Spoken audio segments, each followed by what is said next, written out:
બોટાદ કરદાકાંડને લઈ અને આપણે જોયું હતું કે આમ આદમી પાર્ટીના નેતા રાજુ કરપડા અને પ્રવીણ રામ એ બોટાદના હળદર ગામે ગયા હતા અને ત્યાં તેમના દ્વારા એક સભાનું આયોજન કરવામાં આવ્યું હતું। એ સભા દરમિયાન હોબાળો થયો અને ત્યારબાદ પ્રવીણ રામ અને રાજુ કરપડા એ ત્યાંથી ગાયબ થઈ ગયા હતા અને ત્યારબાદ તેમની અમદાવાદમાં જ એક ધરણા પ્રદર્શન હતું। એ ધરણા પ્રદર્શન દરમિયાન તેઓ ત્યાં પહોંચ્યા ત્યારે તેમની ધરપકડ કરવામાં આવી અને હવે આ ધરપકડ બાદ તેમને કોર્ટમાં રજૂ કરવામાં આવશે। પરંતુ એના પહેલા વિસાવદરના ધારાસભ્ય ગોપાલ ઇટાલિયા પ્રવીણ રામના ગામે પહોંચ્યા હતા, તેમના ઘરે પહોંચ્યા હતા। સમગ્ર બાબતે વિગતે ચર્ચા કરીશું।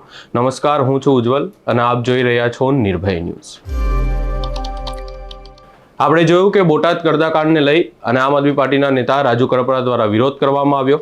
આ વિરોધ બાદ તેમની અટકાયત થઈ અને ત્યારબાદ તેઓ ફરી એકવાર બોટાદના હળદર ગામે પહોંચ્યા હતા અને ત્યાં એક મહાપંચાયતનું આયોજન કરવામાં આવ્યું હતું। એ મહાપંચાયતમાં આપણે જોયું હતું કે હોબાળો થયો અને ત્યારબાદ હાલ રાજુ કરપડા અને પ્રવીણ રામની ધરપકડ કરવામાં આવી છે। આ સમગ્ર ઘટનાને લઈ અને હવે વિસાવદરના ધારાસભ્ય ગોપાલ ઇટાલિયા પ્રવીણ રામના ગામે પહોંચ્યા હતા। સૌપ્રથમ એ દ્રશ્યો પર નજર કરીએ।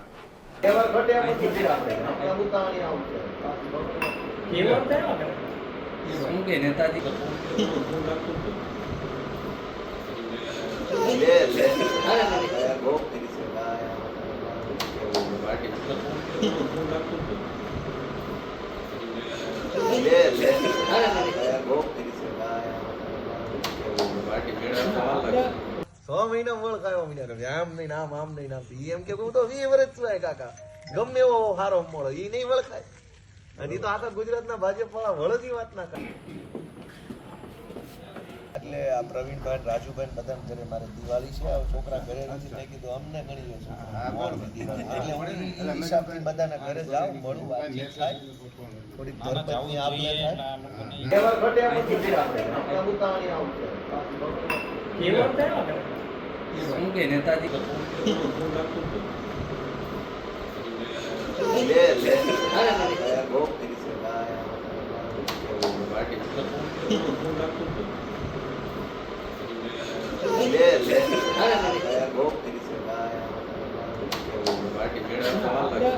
સો મહિના મળખાયો આમ નહીં આમ નહીં એમ કે હું તો 20 વર્ષ છું કાકા ગમે એવો હારો મળો એ નહીં વળખાય અને તો આખા ગુજરાતના ભાજપ વાળા વળતી વાત ના કરે।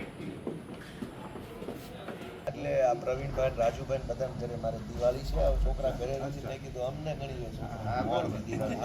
એટલે હિસાબથી બધાના ઘરે જાવ મળું વાતચીત થાય થોડીક ધર્મની આપલે થાય। આપણે જોયું કે પ્રવીણ રામની ધરપકડ થયા બાદ હાલ જે છે એ ગોપાલ ઇટાલિયા તેમના ઘરે પહોંચ્યા અને ત્યારબાદ તેમણે કહ્યું કે ગોપાલ ઇટાલિયા દ્વારા એવું જણાવવામાં આવ્યું કે પ્રવીણ રામનો પૂરો પરિવાર ખેડૂતોના હિતમાં મક્કમપણે ઊભો છે અને પોતાના દીકરા અને ખેડૂતો માટે લડત આપી રહ્યા છે।